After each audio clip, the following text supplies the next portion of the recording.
2, 1, 2.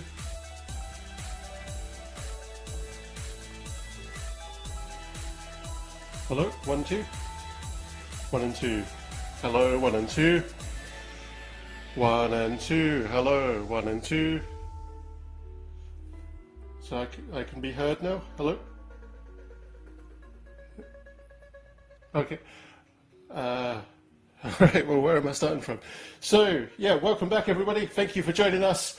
And you're here with me, your host Mark, on ZMS Esports Studio, where we are bringing you week 2 of Chase the Yellow with stage 4. And what is Chase the Yellow? It is our way of celebrating the Tour de France, the largest sporting event in the cycling calendar year, where we're going to be taking on 9 stages of racing fun. And what are those stages?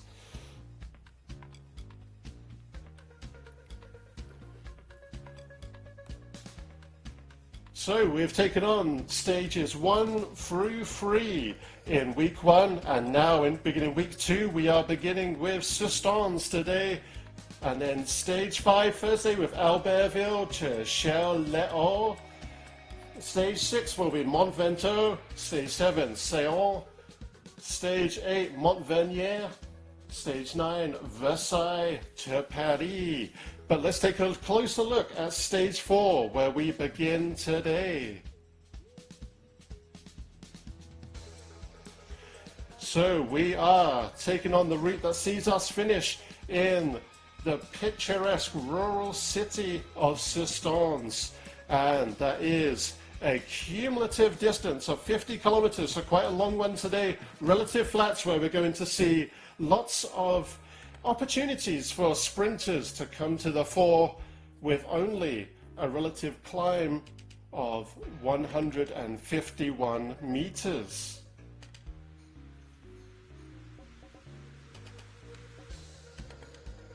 And let's take a quick look at our friends that we discussed on Saturday.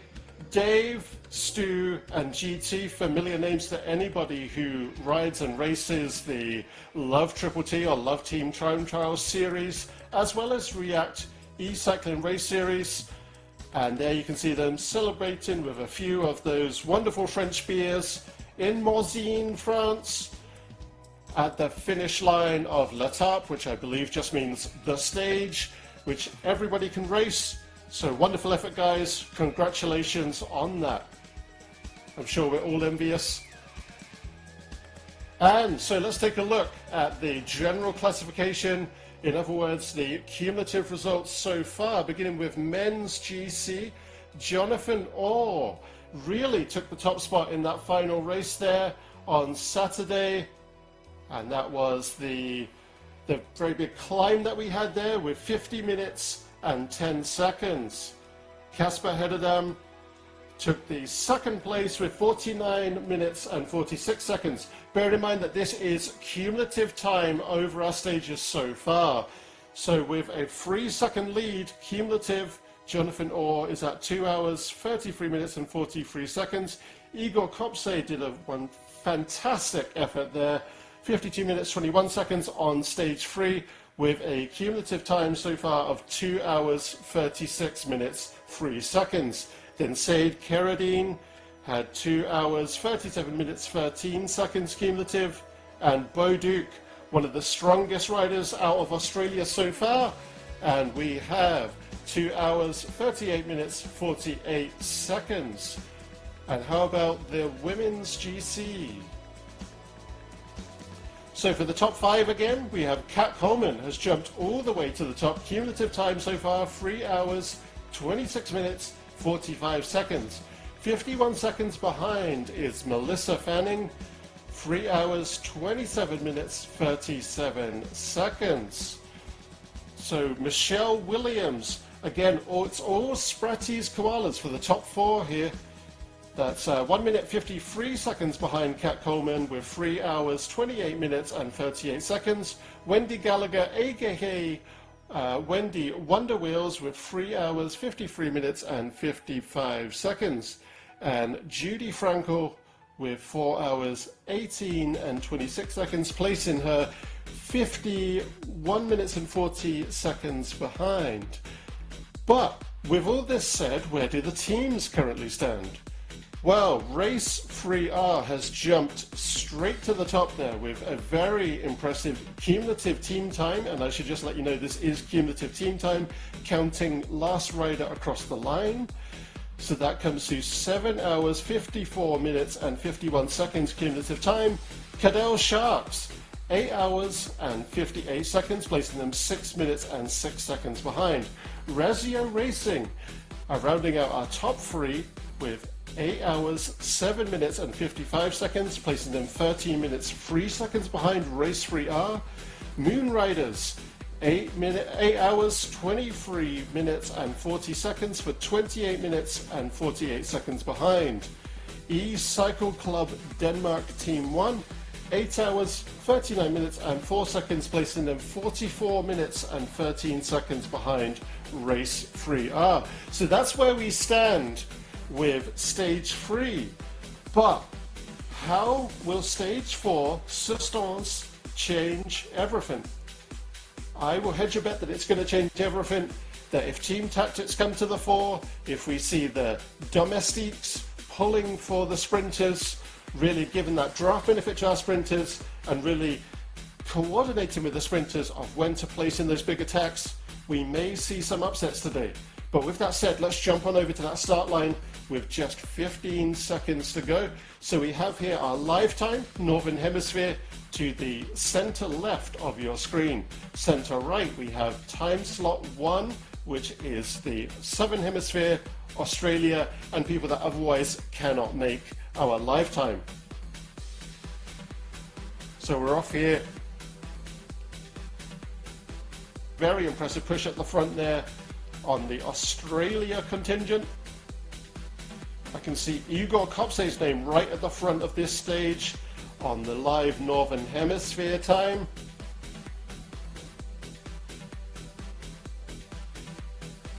And we have A. Plager, Auf Deutschland, really flying off the front here, setting a precedent. But is this a precedent that can be held without team tactics involved and team play altogether? We will find out, I'm sure. And Mark Rowbottom now surging to the front, bringing Razio Racing back into the fore. Igor Kopse, a teammate not far behind, and we can see there some Race 3R working together. We've got Anders Oystergaard and we've got Jonathan Orr, perhaps looking to do a bit of a slingshot effort with their effort of who's going to be the engine on the front, who's going to be taking the draft benefit, and vis-a-vis.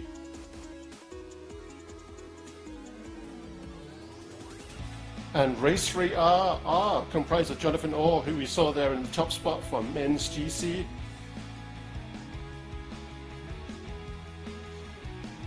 We also have the E-Cycle Club Denmark Team 2, Jan Hansen, Brian Christensen, Jørgen Koldvisch, Kjeld Hoch, René Zachman, and Henrik Larsen.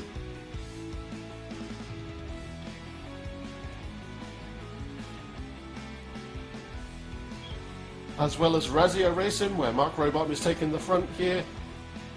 But we also have Matt Hammond, Nick Greenhall, Igor Kopse, Ingmar van Beurs,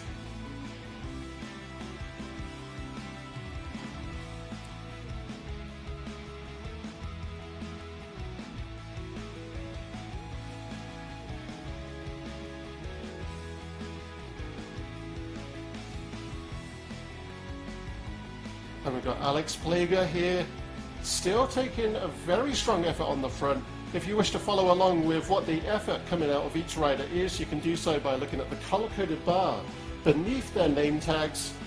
And we have green, which is going to be where our riders are sitting around their personal FTP or functional threshold power. That's the power and effort that you can hold for 20 minutes to 1 hour in any given session, used for testing rider ability. And as we get into the ambers, that's as we're getting into those percentiles above. Darker amber is where we're getting into sub-anaerobic. Lighter amber being your 15 to 25% above that. And then your complete red there will be your full anaerobic. So we can see who's getting the drop benefit there, being in that nice soft green. And we've got B-Low here, putting a big strong effort on the back there, where you can see that full anaerobic trying to charge ahead in this main chase back. So Barry Low there, getting that full surge attack in, trying to get to the front of that chase back. Starting to see some team tactics coming into the Australia side as well, but Jonathan Orr beginning to surge ahead here in chase, looking to catch down Mark Rowbottom. And Said Carradine, I can see his big strong red anaerobic effort there, looking to chase as well. Said has certainly become one to watch as we've gone through this series. So we've got Mark Rowbottom here, beginning to pace his effort a little bit, catching up with teammate Igor Kopse, and beginning to force riders to chase, perhaps looking to soften the effort in the quads, in the glutes of fellow contenders here. And we have Anthony Debray, a familiar name to followers of both Love Triple T, or Love Team Time Trial if you will, and the React e-cycling race series. And we can see the reformation here of the Race 3R team, looking at maybe forming a little bit of an echelon here, perhaps performing a bit of marking and trying to deny some of those passing attack efforts as Alex Plager begins to push ahead. And I'm loving this helicopter sound effect in our helicopter cam. Makes me feel like I'm live in the Tour de France. And all of our wonderful vision mixing here is supplied live from Damon, out of London in the UK. And there we can see Damon. Thanks for all of this, Damon. And we've got Arimia Daniel here from Romania, coming back with AESRT.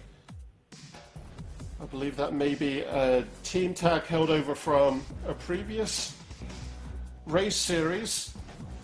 But we know certainly, if you've followed along with me and with Damon and the whole team for the React e-cycling race series and Love Triple T, that certainly Arimia is a name to watch. And Anthony Debray here for France, beginning to really surge ahead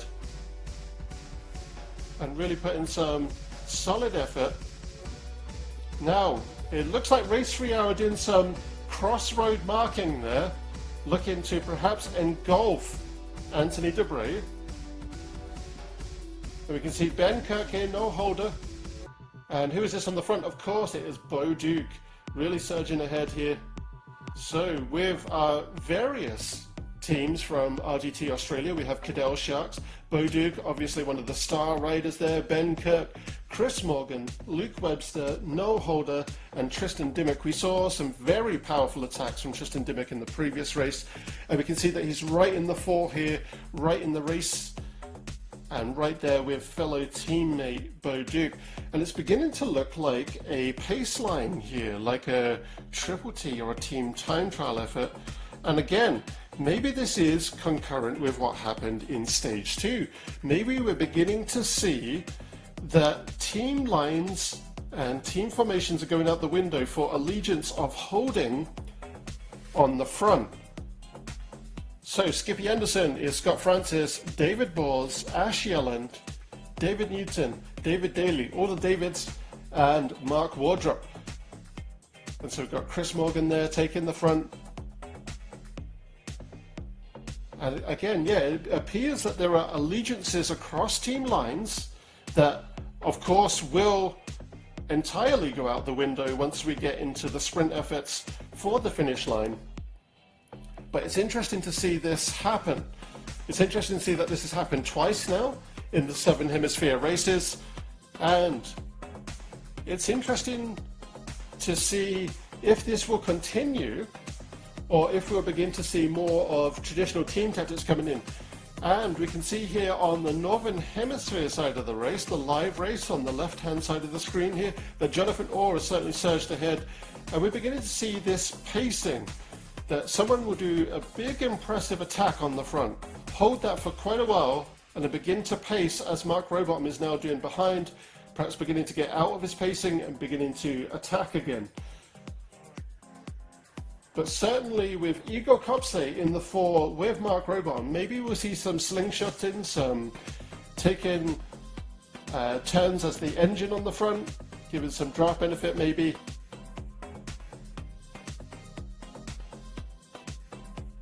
And so Arimia Danielson in the 4 there. And E-Cycle Club Denmark beginning to push into this main chase group. So looking at getting that cumulative time with all riders involved up. Alex Plager dropping into this main chase group here, and we see the return of Carl Zander Persson, a familiar face to anybody who rides with RGT Sweden, and a familiar name to racers in both Love Triple T and React E-Cycling Race Series, both of which you can view live here on ZMS Esports Studio, either through Facebook, through YouTube, or through any smart device to which the ESTV app is available. So we've got Alasdair McAlpine there making a big attack to get into that main attack group. We can see live through our webcams there, we've got Jan Hansen, we've got Carl Persson, and we also have Gordon Jackson in that fantastic Sky jersey. I'm liking the fact that on the webcam for Jan Hansen, we can see the motion of his cadence. We can see that it's a nice fast speed cadence. It looks like around about 90 RPM, just at a somewhat educated guess. So nice smooth feet where he's putting in a big effort, but also managing to keep the legs just enough massaged to hold a little something back, I'm sure. Gordon there, wonderful pain face from Gordon. And we're beginning to see pain faces from Carl. And Anders Oystergaard here beginning to push in this main chase group, looking to latch onto, like a fish onto a baited hook, latch onto that, the rear of this main attack group, which is now being led the charge for by Igor Kopse, who is absolutely flying right now, but being challenged by Francis Anthony Dubray. Shoulder to shoulder, quite literally. So your bicycles in-game for your avatar can be customizable. You can see the 2 different bikes there between Igor and Anthony. And in-game, my avatar, as a Canadian, I had to quite righteously go with the, I can't remember the name now, the something 18. It'll come to me, I'll remember. So we've got Jonathan Orr beginning to surge ahead for the USA, fellow North American, pushing ahead for Race 3R, who are proving to be the team to beat. But we can still see this team time trial pace line going on in time slot 1, aka Southern Hemisphere, aka Australia, with no holder currently on the front. And it seems like, as I've been watching this, that they may even be communicating, because it appears that periodically the engine, the lead, is dropping out, much as a pace line, and here we see that with no holder, and taking place in the formation.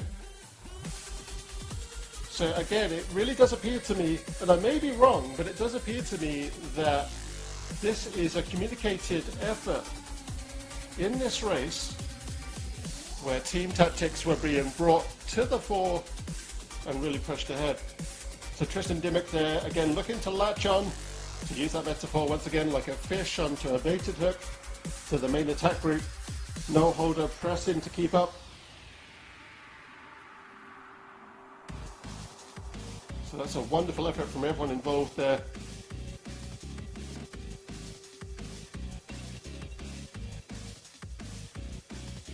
Tristan just holding around about FTP, just pushing above, getting into that sub-anaerobic and anaerobic, which should be enough to really latch onto that pace line there, but I'm still fascinated by this breaking of party lines, if you will, to use the political metaphor, and switching round of who's taking the attack on the front.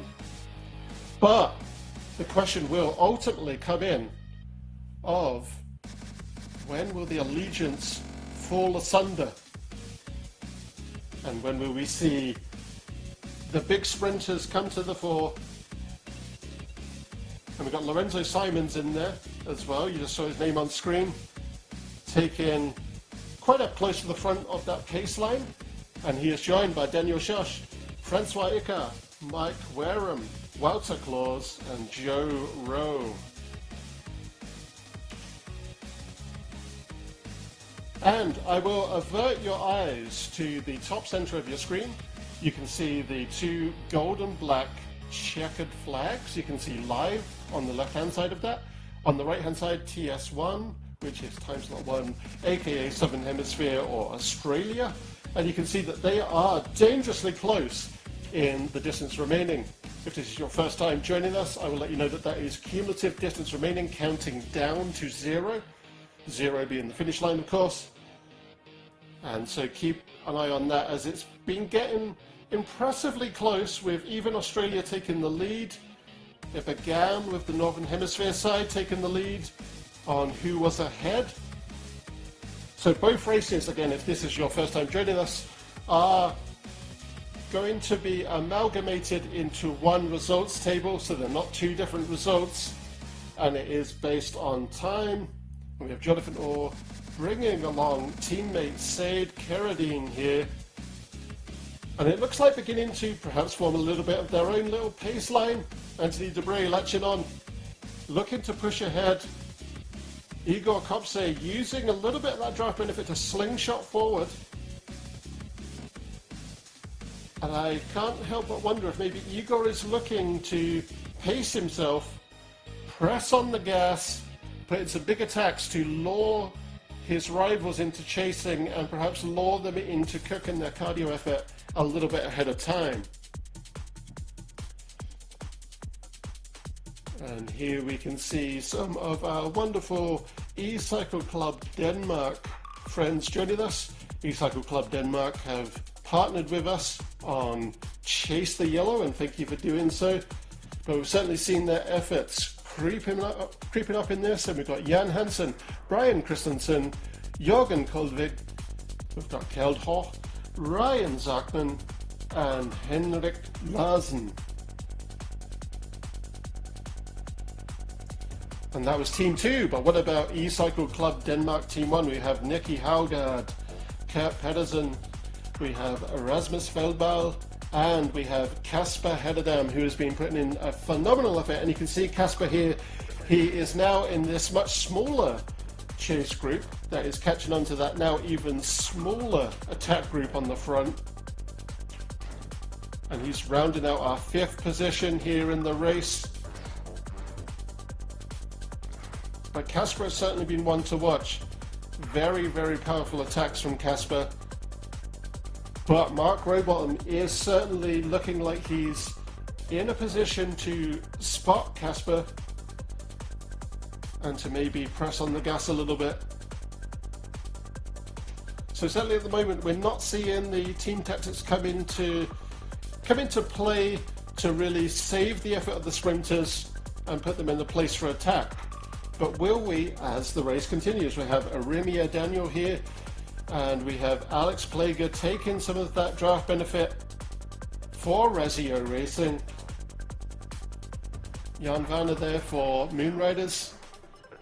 James Melville, very impressive rider there.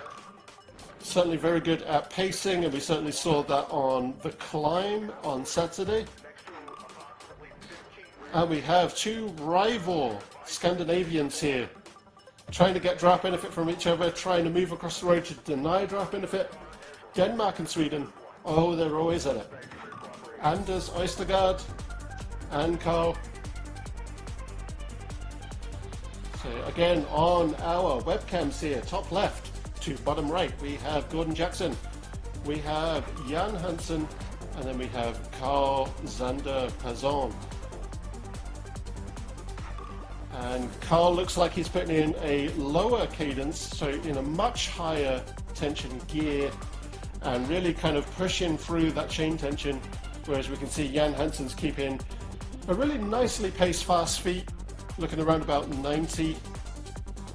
And we have OTR punches, and on screen here we've got Kevin Barkley, Tony Lake, Andy Wedess, James Ogilvie, and we'll talk about James in a little bit here, Sean Lavelle and Stephen Elliott. So we're with on-screen Kevin Barkley.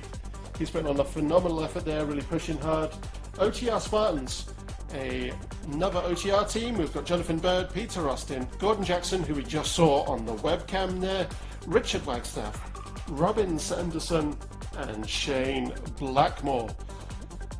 But Kevin, I've certainly seen Kevin put in some phenomenal pushes going into anaerobic on every stage of Chase the Yellow so far. And we've seen him know when to pace as well, knowing when to latch onto drop benefit, when to pace his cadence, and you can follow along with the cadence. Again, if you're familiar with cycling, you can get a relative guess of where that stands, but you can do so by looking at the animation of the cadence on every avatar, so long as each rider has a cadence meter attached, whether that is the baked-in cadence meters that come as part of a Directrise Smart Trainer, or one of the cell battery-powered ones that you can attach to one of your crank arms. Well, as long as that's attached through ANT+ or Bluetooth or BLE, to put it another way, then you can follow along with what that cadence will be relative to the animation on each avatar. And we've got here one of our small chase groups looking to bring further up the pack. There is a little bit of time lag between them and the next group, but it appears that they are surging periodically and then rolling back a little bit with that draft benefit, then surging again. So I have no doubt that they will do it. And wow, we finally have a Canadian with us. Joining Jim Ogilvie, or James Ogilvie, that I promised to talk about. James is the founder, organizer, and statistician, or scorekeeper, if you will, for the Love Triple T series, Love Team Time Trial series, that occurs right here on Wahoo RGT and broadcast right here through ZMS Esports Studio. Fantastic to see you on the road there, James.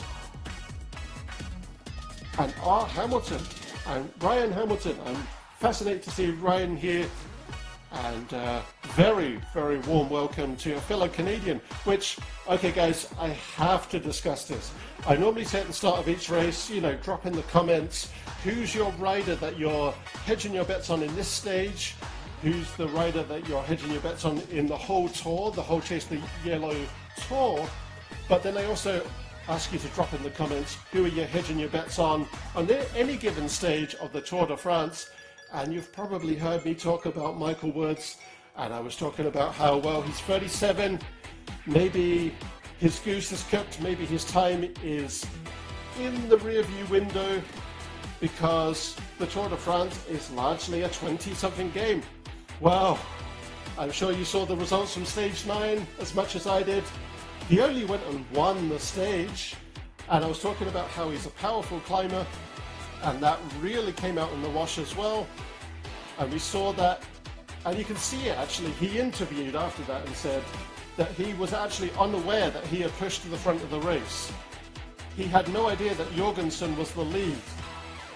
So you can see that it really came out in the wash that he was a powerful rider, getting out of the saddle into the hoods, really pushing through. And I hate to say it, but you can see that he used to be a marathon runner as well, and that's what leads to him being a powerful climber.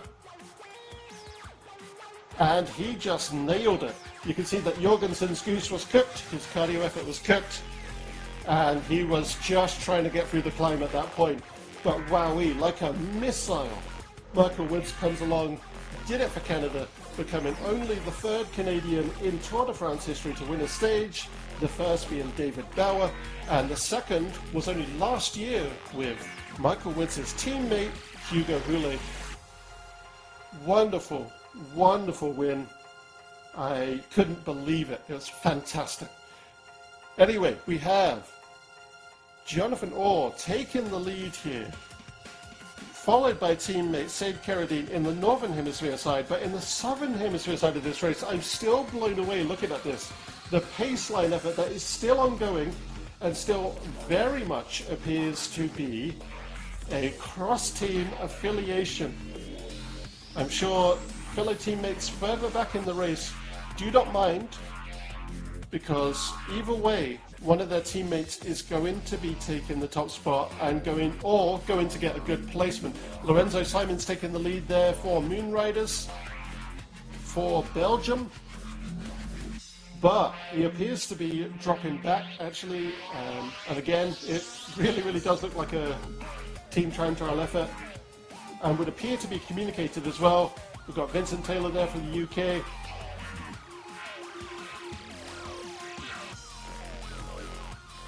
And yeah, that's phenomenal to see. It looks like Lorenzo actually powered ahead to drop out, so that much like in Triple T, the pace line didn't have to suffer with slowing.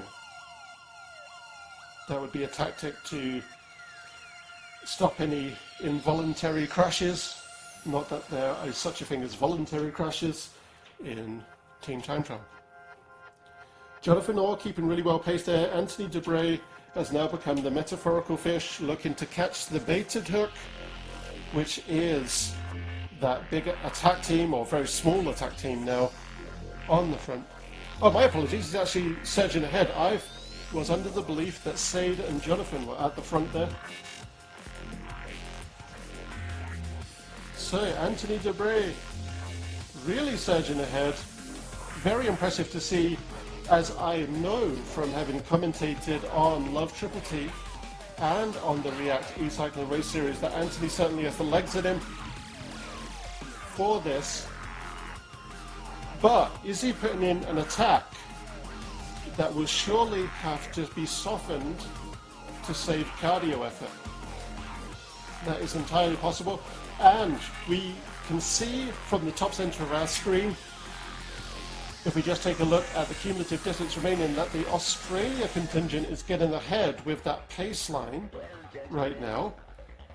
And here's maybe an example of how team tactics, or at least camaraderie tactics, because this is cross-team, certainly, in the Australia side of the race, are actually helping with the speed and helping with getting that cumulative distance down faster. They're almost 200 meters ahead right now.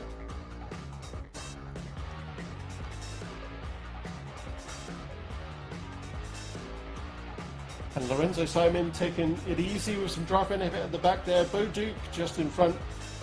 Certainly we know we've got a team of sprinters here. So this is going to be interesting to watch when the said allegiance falls asunder. So we'll have to stay tuned for that, dear friends. Alex Plager there beginning to play catch up. And now we can see a whole group, the whole chase group is now catching on to this attack group. So this is certainly becoming very interesting. There's still a little distance between Mark and the spearhead there, if you will. But certainly with a rider as powerful as Mark, I have no doubt that they're going to catch. They still look like little specks behind this main attack group here, but they will catch up with no difficulties, I'm sure. Jonathan Orr taking that lead now. Said Carradine having to push to catch up to his teammate. Anthony Debray is lurking like a shark, looking like he's going to put in a big attack, but certainly looking to get that draft benefit right now. Igor going into the full anaerobic as he catches, but certainly I know from having seen Igor in other virtual races on both Wahoo RGT, broadcast right here on ZMS Esports Studio, but also on other virtual cycling platforms, that he has it in him to catch on, to pace, and then put in a big surge.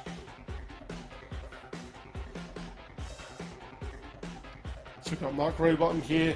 So here we can see the beginning of that surge effort to latch on. Just as I was beginning to refer to you about, and James Melville there, certainly also a very powerful rider. And we can see James's effort just beginning to peak over 5 watts per kilo, so getting into very impressive territory. And it looks like they're getting into moving across the road, trying to deny each other draft benefit, so that whoever latches on to this main attack group that we're with right now is going to be in the best position to put in the best attacks. Jan Warner here. Certainly we know that Jan is very powerful as well. But it's very, very interesting to see that Jonathan has moved up from that top 20% right into the top 10 or even 5% of this race today, going up against so far our biggest contenders, Igor, Jonathan and Said. Anthony has very much just made himself the one to watch in this race.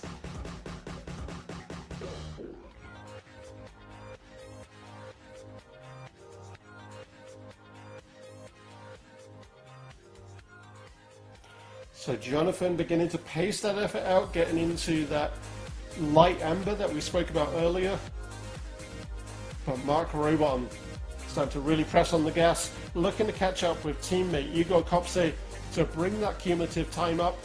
We've got Doug Hart here with Peddlers, aka the Union team that is now in place for this race series, Chase the Yellow, between West London Virtual Racing, or WLVR, and Peddlers to become West London Peddlers. So here we go. Mark has just surged ahead, catching up to Igor.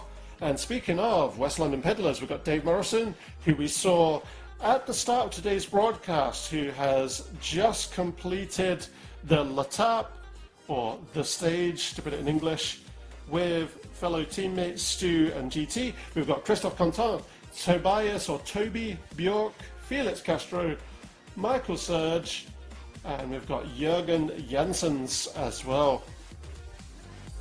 James Melville here is now putting in a very, very powerful sprint effort to catch up. Mark Rowbottom is maybe hurting a little bit in the cardio system, beginning to have to temper that chase of the main attack group there. Certainly we saw that he had just about caught onto the rear wheel of Igor just before we went to the team screen there. But Casper, we know that he was holding something back for the big push, and here it comes. But will he have enough once he's latched on to put in the big attacks as we get deeper into today's race? As we're approaching the halfway mark here, I should mention to you that if you did not have time to form a team or to join the team and to register with the Chase the Yellow Tour, well, don't worry, you can still participate in Chase the Yellow. We do have Challenge Road. Now, Challenge Road, anyone can sign up for.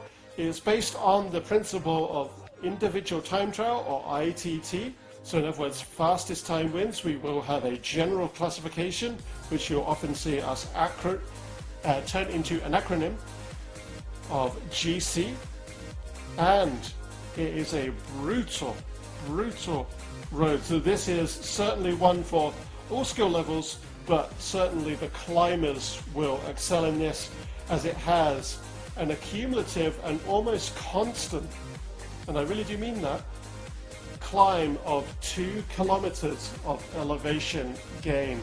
You can sign up for that at any time. You can find it in the events screen, and it will be constant from July 4th, so having gone right the way through until the 31st. And again, you can join at any time in Wahoo RGT. Have fun with it, and but I bet you'll be swearing my name once you got to the end of that climb. So James McAlpine here. Looks like Casper has almost attached onto. James McAlpine joins Glasgow United Cycling Club alongside Alistair McAlpine, Steve Cooper and Ian Hepburn.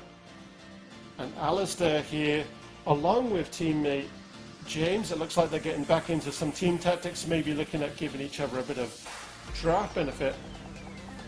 But certainly I have no doubt that they will manage to catch the main attack group here. Arimium Daniel, Alex Plager, we've got Anders Ostergaard here. They're certainly making a very powerful chase group, looking to catch up with the chase group ahead of them, and then onwards as well. But with riders as powerful as Carl, Alex Plager, and Kevin Barkley, I have no doubt that I would do so. And we can see Carl here on screen, much like myself, turning into just a complete entity of sweat at this point. Jan Hansen is keeping very smooth on those pedal strokes, keeping that, looks like to be between 90 and 100, keeping very stable. And also keeping very stable there is Gordon Jackson. So nationalities represented top, left to bottom right. We've got the UK, then we go into Scandinavia with Jan Hansen, Denmark, and continuing with Scandinavia with Sweden. Oh, I finally remembered that bike name as well. It's Argon 18, or the manufacturer name anyway.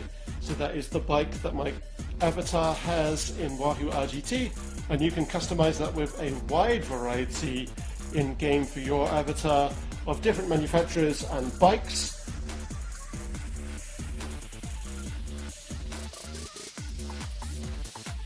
And we can see E-Cycle Club Denmark here, keeping together, keeping team tactics pretty well. Looks like they're beginning to spot the Race 3R contenders here. You can see Haugaard here really pushing ahead.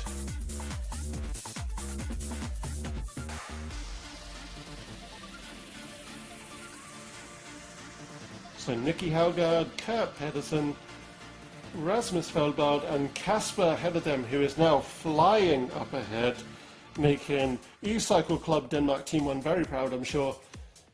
But certainly Nicky, and who else do we have here? We had Nicky and, is it Feldbard? Really working well together on their team tactics.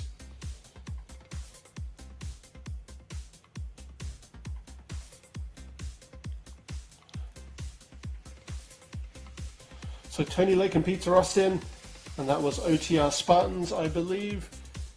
Again, working together, keeping pretty stable here, looking to move up these chase groups. And it looks like we do have some team tactics of draft benefit coming in here. James as well, James Ogilvie. So we've got two OTR teams working together, OTR Punchers and OTR Spartans. Fantastic stuff. Getting that camaraderie in and really pushing through together to catch up to the athletes ahead. So you can see there Jonathan Bird, Peter Austin, Gordon Jackson, who we saw on the webcam, Richard Wagstaff, Robin Sanderson, and Shane Blackmore, most of which are familiar names to anybody who watches or even contends in Love Triple T, Love Team Time Trial, and React E-Cycling Race Series. So forming into a nice little peloton here, which is fantastic to see. And the efforts are coming down lower, but the speeds are going higher because of the draft benefit. So it's the efforts of the lead riders that is making the most impact here. And we've got Jeppe Sneved here from the Race 3R. So one of the few Danes who's not in the E-Cycle Club Denmark, but certainly a very powerful rider who I'm certain at some point across Chase the Yellow will get his chance to shine. Gordon Jackson, who we saw on webcam, keeping nice and strong. But we've spoken at length about the Northern Hemisphere race here. Let's take a look at how that pace line is coming along. And I kind of chuckle a little bit because I'm still fascinated by this. So who is taking the lead at the moment? It's Bo Duke. Of course it's Bo Duke, getting those real strong, powerful legs into this. Noel Holder there. Got Chris Morgan as well. Tristan Dimmock, who I believe is pushing up to take the place of Bo Duke. I might be wrong, that seems to be putting increasing efforts to push up alongside the pace line here, and it looks like Boduk is pushing ahead to drop out. So again, pushing ahead, getting more of an anaerobic effort in so that you don't have to slow the pace line, so that you don't have to accidentally force a crash, because pace lines are all about formation and synchronicity. Of course, that would be a crash in the real world. Luckily, you don't have to crash on Wahoo RGT, which is the virtual cycling platform that we find ourselves racing in today. Ben Kirk there. Uh-oh, is there a bit of a split in our pace line here?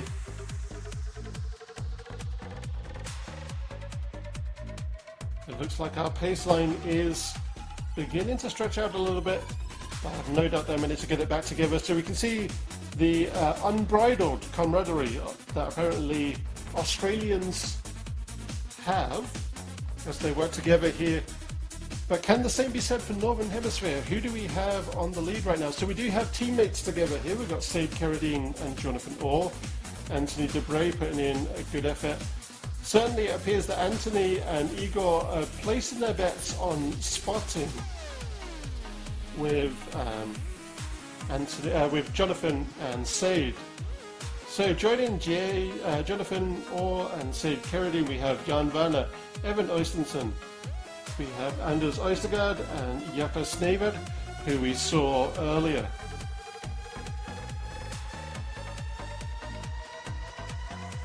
So now we're beginning to see perhaps a little bit of taunting coming in from Jonathan and Said. They're looking to maybe mark the lines of Anthony and Igor, perhaps to force them into different lines that they view as being less advantageous on the road today.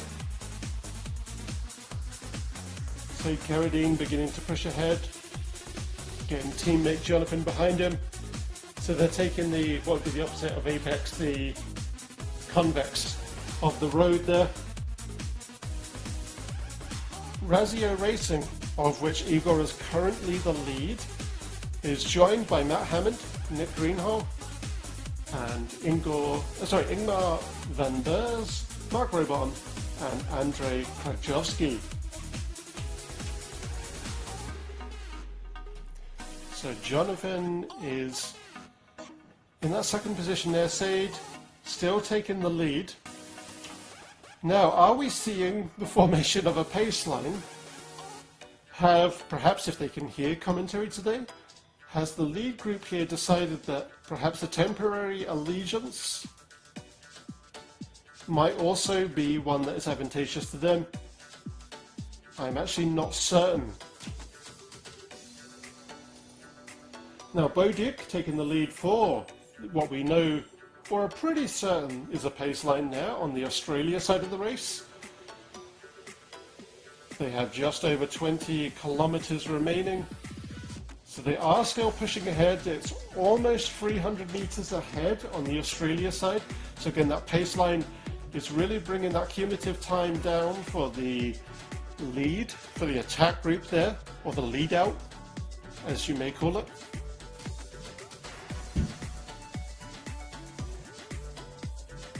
Now, it looks like that short-lived pace line has gone asunder on the Northern Hemisphere side of the race. Jonathan Orr pressing ahead, Said pressing to keep up. But I may be wrong yet. It's very exciting seeing Anthony Debray right in the fold there.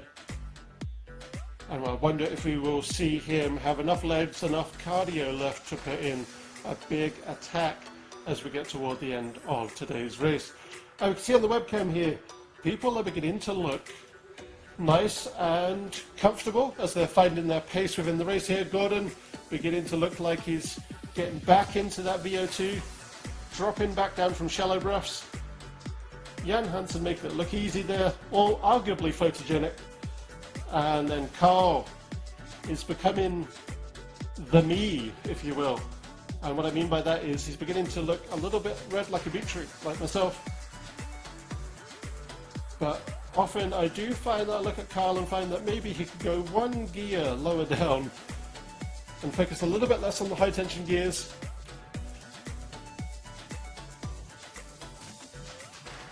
As we have Jonathan take the lead here. Not too far from a pace line, but certainly trying to keep eyes on each other's teammates, both Sade and Jonathan.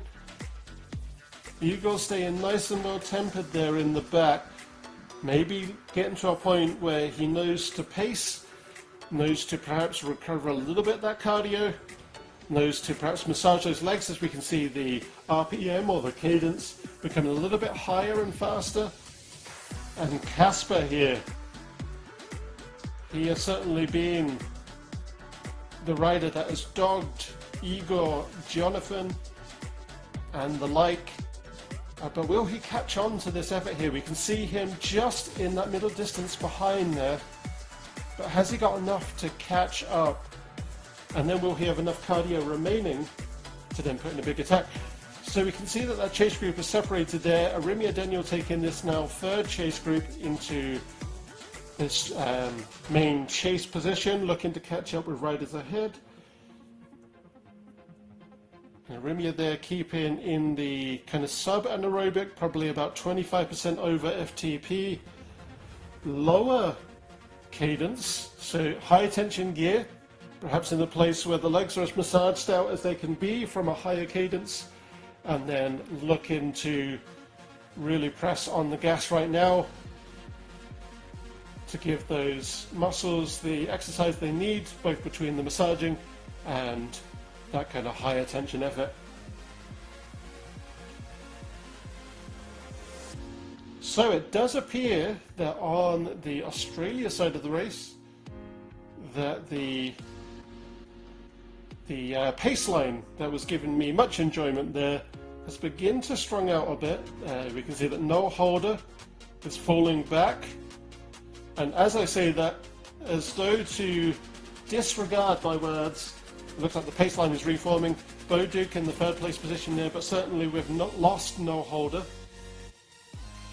Tristan Dimmock there getting into a good position, looking like keeping himself paced, ready to be the lead.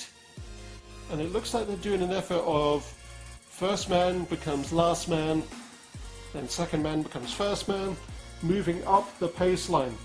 And again, across team lines, so this is becoming incredibly interesting. Lorenzo Simons from Belgium there for Moon Riders.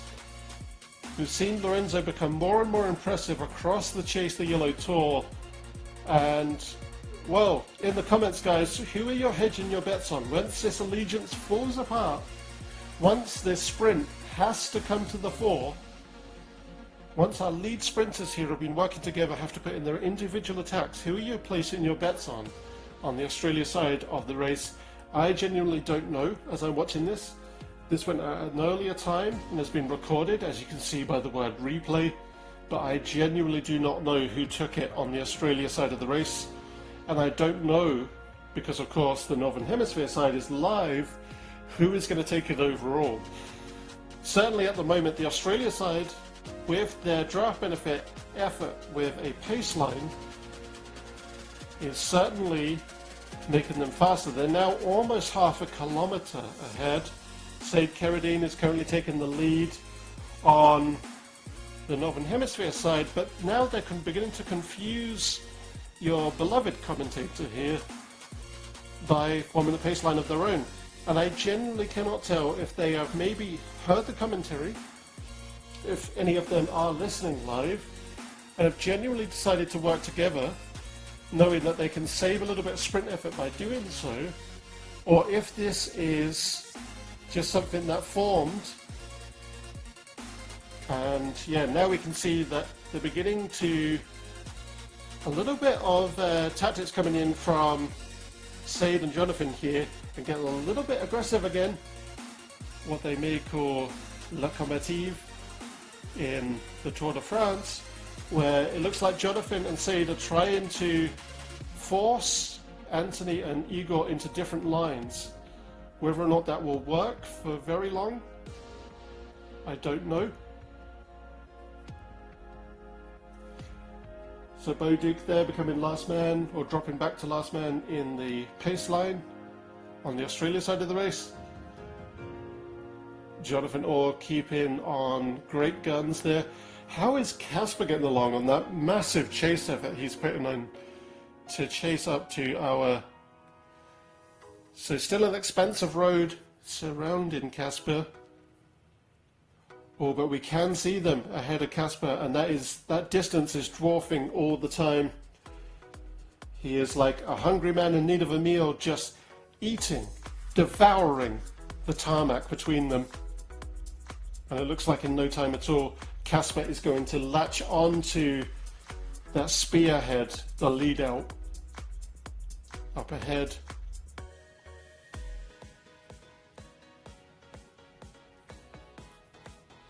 So Casper headed down intermittently with this chase effort going between finding pace at FTP and then going into these big attacks. I'm certain that's so to recover that shallow brush back into VO2, which is the highest point at which you can still maintain your nice shallow breaths. And then push ahead, get into those shallow breaths, save a little bit, then push back again. Try and maintain the VO2 max as much as possible. Igor Kopse, it looks like it's taking the lead, certainly as we can see from the chart on the center left of our screen. Taking the lead there, so perhaps that tactic of spotting and marking between the two leads of Race 3R maybe isn't working so well right now, but they're certainly pinning in Igor. Anthony Debray there is really pressing on the gas quite hard, looking to maintain place, catch on with drop benefit as not to drop away. But Anthony, I'm interested to see if we're going to see a big attack come in towards the end here.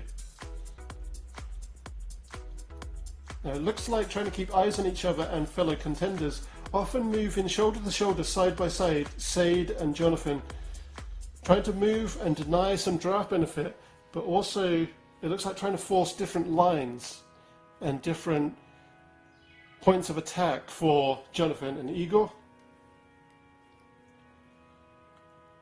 And certainly trying to deny draft benefit to push in a bit more attack from Anthony and Igor, perhaps hoping to burn up the legs, force a bit too much lactic acid into the old quads, if you will, and then looking to get into the shallow breath territory above VO2 max.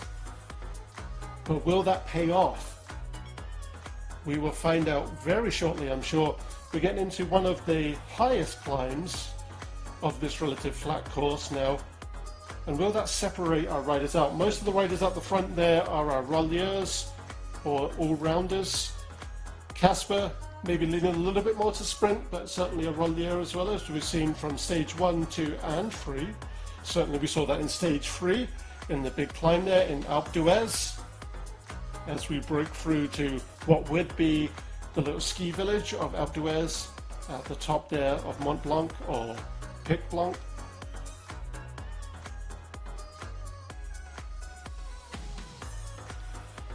And how is the Southern Hemisphere side coming on? Lorenzo's keeping nice and tight in the peloton there. We've got Tristan Dimmock keeping nice and stable as well.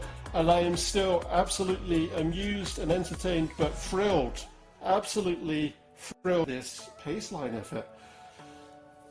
Certainly all of our contenders here we have seen from the races so far, stage 1, 2 and 3, are our sprinters. So as sprinters, my belief is that they have chosen to work together to push each other forward, knowing that they need a bit of draft benefit because they are not the rollers, so that they can work as a team to become a roller team.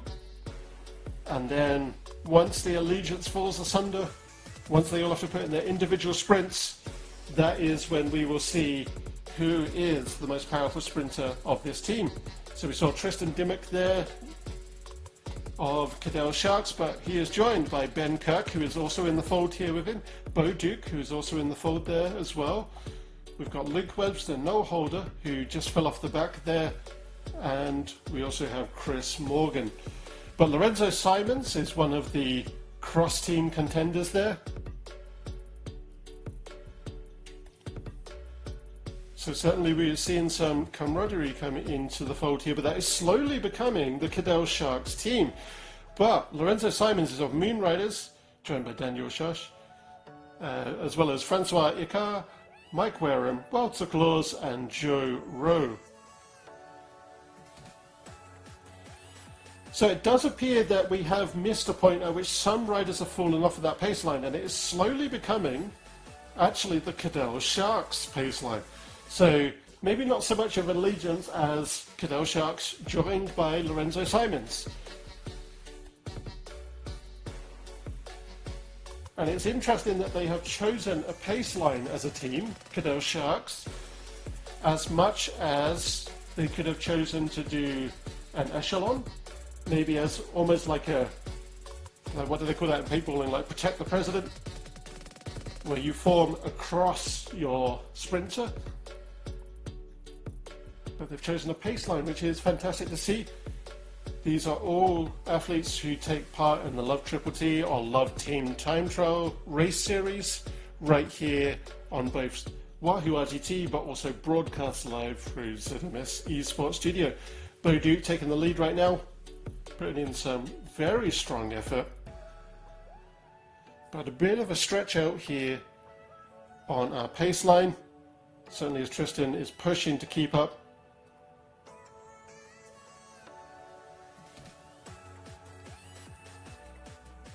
And then we have Igor Kopse taking the lead right now.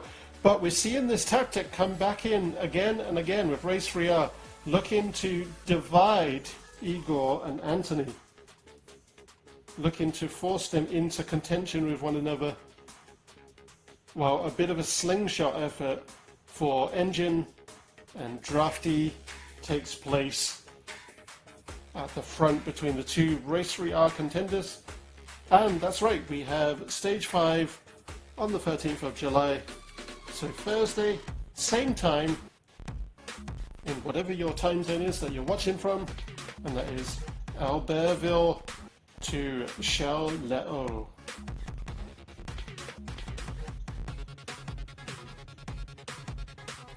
Igor taking the lead, choosing to take the apex of the road, almost dive bombing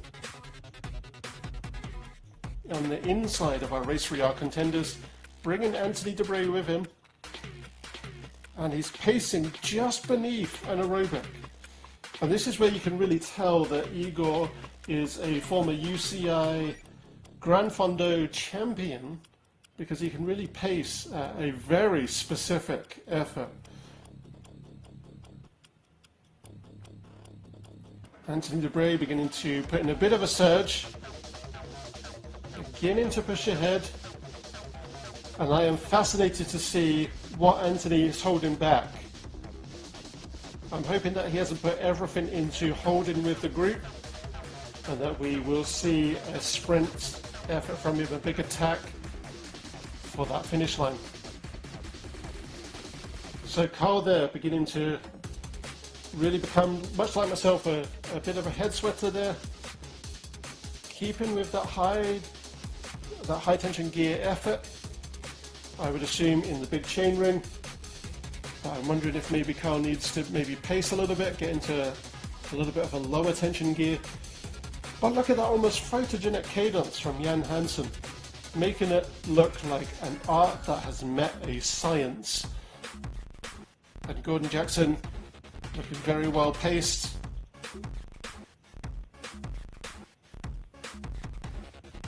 So we can see what is slowly becoming the one team only pace line on the Australia side of the race, Cadell Sharks. So it looks like they're looking to get a very impressive cumulative time out of this, because as far as I'm aware, the majority of the team, except for Noel, is right here at the front.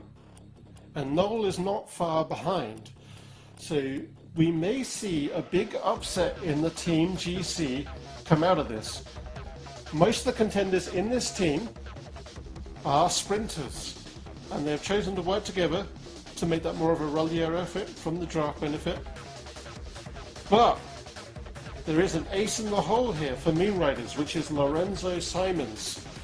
once this two-team allegiance has got to that point of falling apart where everyone has to put in their big attacks, who's going to come out on top? Will it be the Moon Riders contender there with Lorenzo Simons, or will it be one of the several Cadell Sharks?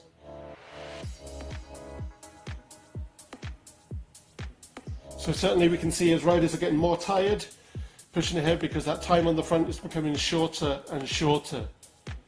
But certainly so impressive that they've held this for 40 kilometers so far.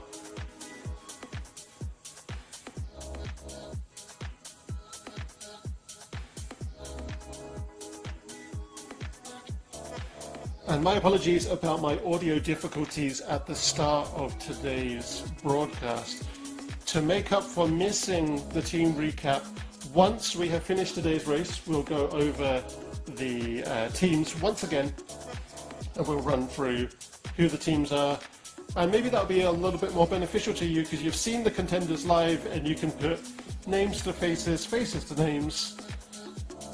Once we've come to the end here, I am trying out a new microphone interface, an external sound card if you will, so that does explain the difficulties. Boduk taking the lead for the Australia side of the race, Said Carradine taking the lead on the Northern Hemisphere. Now forming into a literal almost spearhead shape on the Northern Hemisphere side. It looks like we're getting into the point where we know that there's only 8 or so kilometers left, and we're looking at putting in big attacks, maybe some aggressive tactics, as we're seeing again with Race 3R, looking to really pin in Anthony Debray and looking to maintain their eyes on that rear wheel of Igor. And we're seeing that tactic of separating out laterally across a rival rider, making a proper marking effort. Chris Morgan taking the lead for Cadells on the Australia side of the race, pushing ahead to drop out. And Casper appears to have maybe dropped back a little bit here.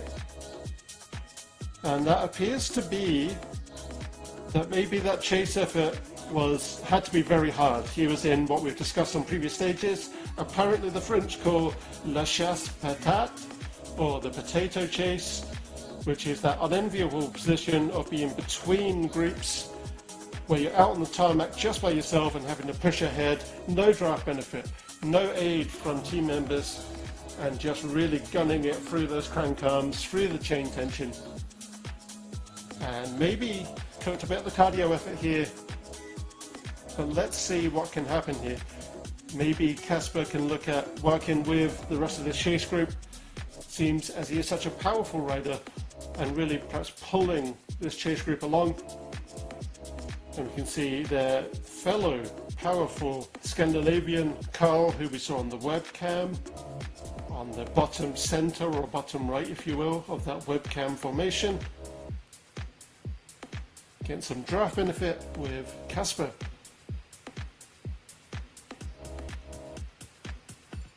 And I'm still very impressed by Jan Hansen's very stable, very rhythmic cadence.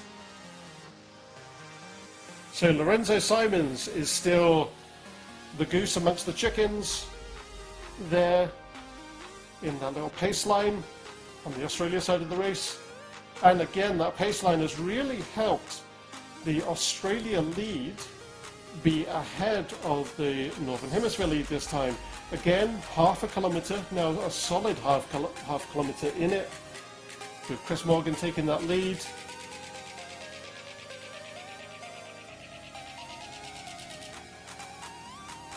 And he truly is chasing the yellow with that yellow Evo there. Again, you can customize your virtual bike for your virtual avatar in-game in Wahoo RGT, being nothing if not a patriotic Canadian. They had to go with an Argon 18. Also, just for the fact that I can look at an Argon 18 knowing that I cannot afford a real world one. Because geez, I believe they're all fully customized, the Argon 18s. And I believe it's starting price of 10,000 Canadian. So yeah, a fierce price for admittedly a fierce bike, but nonetheless, not one that will ever be in my wish list, because I do enjoy eating food and paying rent. Tristan Dimmock taking the lead with that yellow jersey, so he's arguably now actually chasing the yellow. A little bit of stretch out of our pace line there, but reforming expertly. Said Carradine there, and now coming back on that tactic. Anthony Debray is bringing that tactic back, biting them in their behind, if you will. He's now trying to force the two race-free R contenders, Jonathan and Said, into a closed-in position in the convex of the road.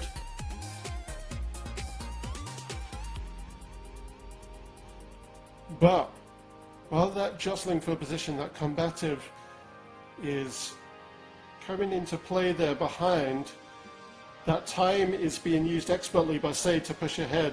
But Igor, I can see, like a lurking shark, he's beginning to realize this and perhaps beginning to take advantage of this jostling between Anthony and Jonathan.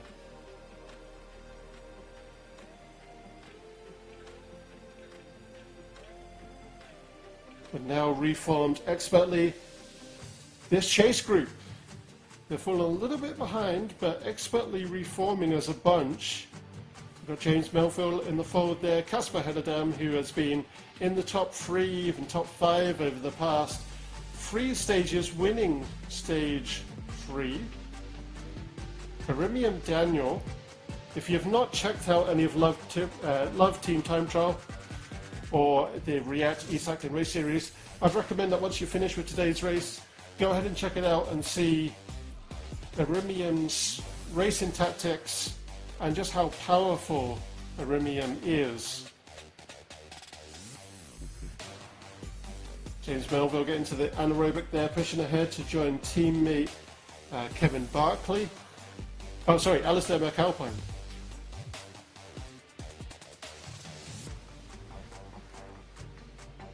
But a nice, well-paced chase group here. It does look like all the cadences are nice and smooth. Nobody too high in their chain tension. Looking all to be around about the 90 mark. Alistair McAlpine there pushing ahead.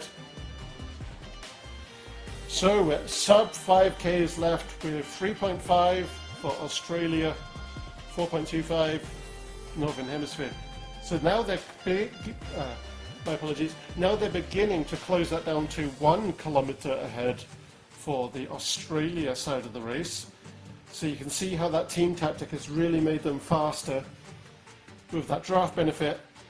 We're switching out who is going to be putting in the full anaerobic on the front.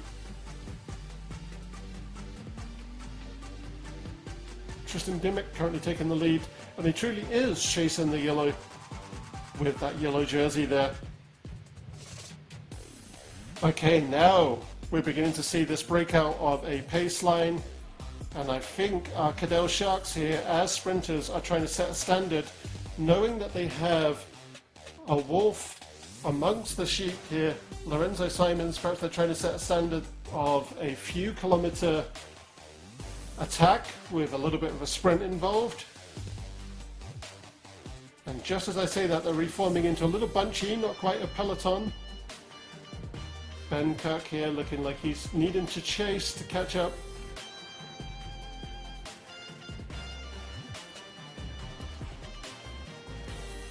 And we have a little tight relative climb going into the finish line here. Is that going to ebb out the cardio effort of some of our sprinters here? That's what I'm really interested to see.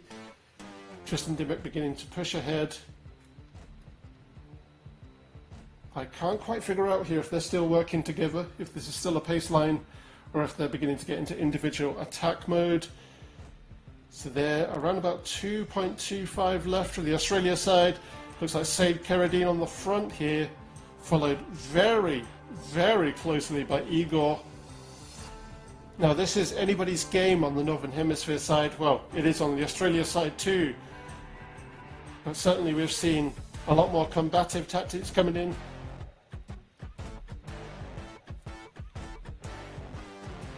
So 2 kilometers left to go. I don't know about you, but it feels like this 50 kilometers has gone incredibly fast. I know that the difference here today being that we are on the relative flat, ending up in the picturesque French city of Sustance.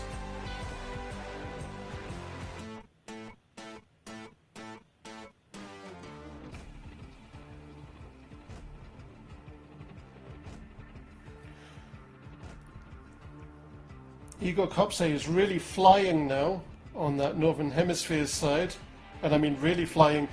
Is he taking 2Ks to put in the big attack that is going to last all the way up until that finish line? And that came out of nowhere. And this really does speak to what I was saying before.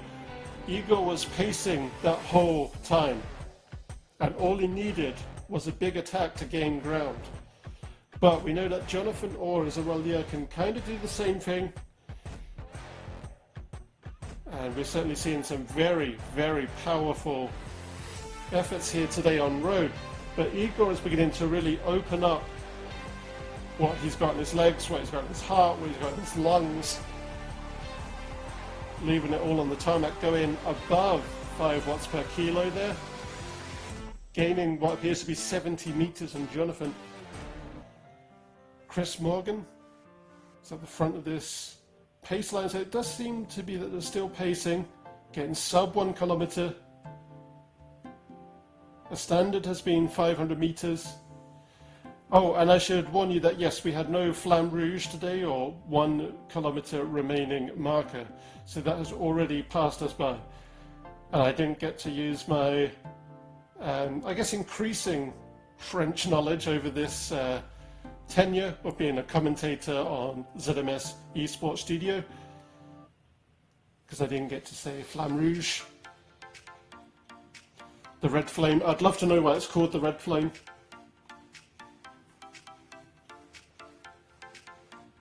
I'm guessing it has something to do with the days back when they didn't drink in the Tour de France, they were drinking wine. And yes, that's a real thing, look it up. And steak. Can you imagine that nowadays? Trying to explain to a coach or something, oh no, I should be having steak while I'm racing. Like actually while I'm on the bike.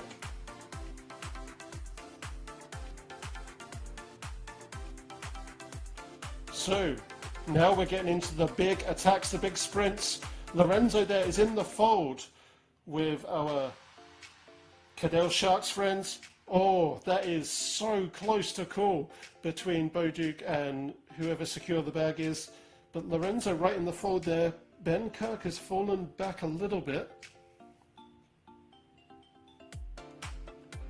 So we'll see those results in a minute. Igor still flying on the front. It looks like he's opened up to 100 meters. And considering how close to call that was between all 4 contenders, Jonathan, Anthony, Igor and Said, he's really shown that he was pacing sub-anaerobic, very close to full anaerobic that whole time, but holding just enough in his cardio effort to still likely be VO2, not be in the shallow breaths, and enough in the legs to be able to get there. So we've got 90 meters remaining, going down to 50, and it looks like Igor has this to call his. And wowee, what an effort there to really surge ahead. Certainly Jonathan is secured there for second place on the Northern Hemisphere side of things. It looks like being a little bit slower than the Australia side, that all riders will not be in those positions I'm calling right now, but we will check on that later. Said Carradine taking the 4th place spot. And we've got our chase group here in the Southern Hemisphere side of the race, arguably keeping a bit of a pace line as well. are certainly maintaining the bunch, knowing that they are going to benefit each other by getting a good position in the GC. Casper there pushing ahead. So Casper has really come back from the brink, looking to get that 5th place position. Maybe recovered a little bit, got that VO2 max back, and taking a well-deserved rest, freewheeling over the line there, followed closely by James Melville, who is routinely proving to be a very powerful rider.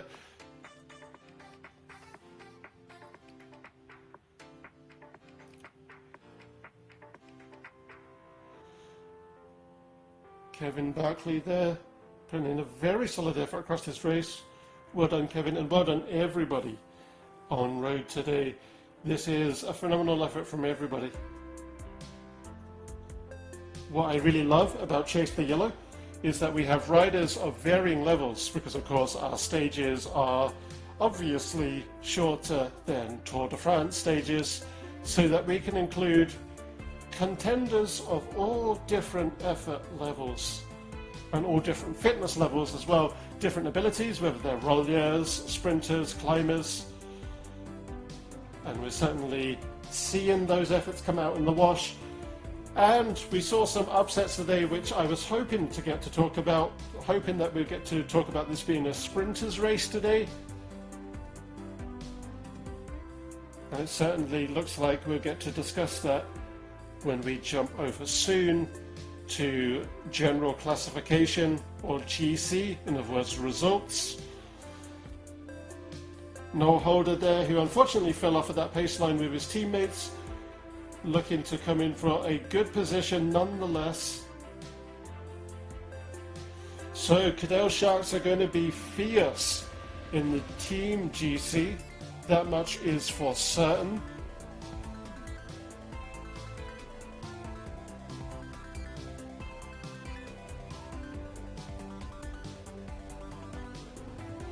Now, do we have 2 Ryan Millers? I believe the Canadian I saw earlier was Ryan Miller as well.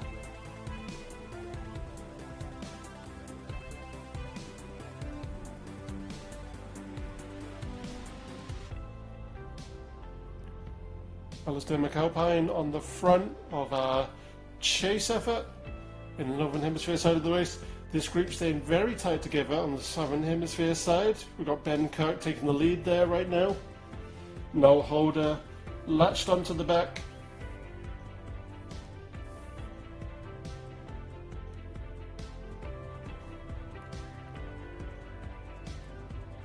But if the Australian racers are watching today, you kept me on the edge of my seat until the very end with that pace line, and then with the sprint attacks right at the end there.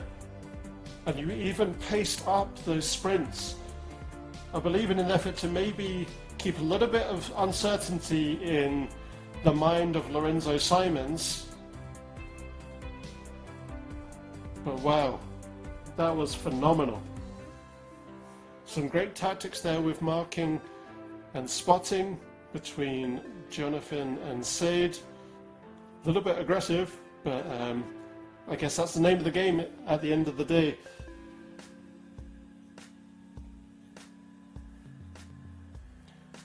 Alex Plager, who is right on the lead at the beginning of this race, put in a phenomenal effort. I would hasten to bet that those quads are going to be screaming at the end of this. Vince Taylor there, who was on time slot 1, so I guess couldn't make the Northern Hemisphere time. So that's the other thing I should mention with this. Also, if our Northern Hemisphere riders have work obligations at that time, family obligations, then they can of course join the Southern Hemisphere time. And as we cross the finish line with Alex Plager, let's jump on over to the general classification, aka the results, beginning with the men's GC. So Jonathan Orr is still got the lead here. So we did see, I believe it was Bo Duke who took the overall first position, but you have to bear in mind that this is cumulative time across all 4 stages. So Jonathan Orr is still holding the first place position with an accumulative time of 3 hours, 45 minutes and 54 seconds. Casper Hederdam has now dropped back 54 seconds. So we saw at the start of the race there that he was only 3 seconds behind, but with having lost the lead there, he lost that breakaway group. That has brought him to 3 hours, 46 and 51 seconds. Igor Kopse with Razio Racing still very strong there. So with that first place win today, that has brought him back up to third place. So that's 3 hours, 48 minutes and 5 seconds, making him 2 minutes and 11 seconds behind Jonathan Said, a teammate of Race 3R's Jonathan Orr, has 3 hours, 49 and 37, 3 minutes and 43 behind. Rounded out the top 5 is, with that very impressive stage win today, Bo Duke from Cadel Sharks with 3 hours, 49 minutes, 48 seconds, 3 minutes and 54 seconds behind Jonathan. So he is beginning to eat away at that time and beginning to push up in the league table here. But what about women's general classification?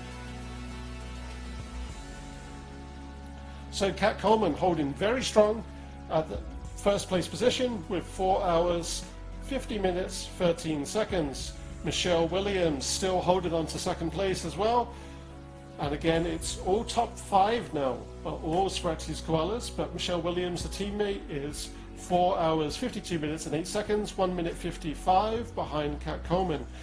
Melissa Fanning still holding the same place, the third place, 4 hours, 57 and 49 seconds, making her 7 minutes 36 seconds behind Kat Coleman.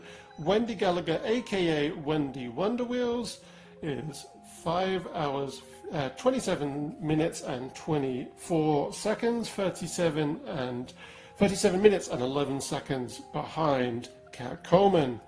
Linda Van Dyke is at 6 hours, 5 minutes, 14 seconds, 1 hour, 15 and 1 second behind Kat Coleman. But with all of that considered, where does that place teams so far? Well, Race 3R holding very strong and very stable at the lead of our tour, the Chase the Yellow Tour so far. 11 hours, 32 minutes and 40 seconds. But barely 1 minute and 21 seconds behind them is Cadel Sharks with that very impressive pace line today. They really stamped their mark on this tour. So they are 11 hours, 34 minutes and 1 second behind, again for 1 minute and 21 seconds. Razio Racing is 11 hours, 46 minutes and 27 seconds behind, that is their overall time. They are 13 minutes and 47 seconds behind. Glasgow United Cycling Club, who are pushing up, is 12 hours, 4 minutes and 41 seconds, 32 minutes exactly behind. And rounding out the top 5 with the very impressive attacks and efforts from Casper Hederdam is E-Cycle Club Denmark Team 1. 12 hours, 27 minutes and 6 seconds for a differential of 54 minutes and 26 seconds. So that's how we stand at the end of today's race. But we have stage 5 coming up on Thursday, the 13th of July at the same broadcast start time.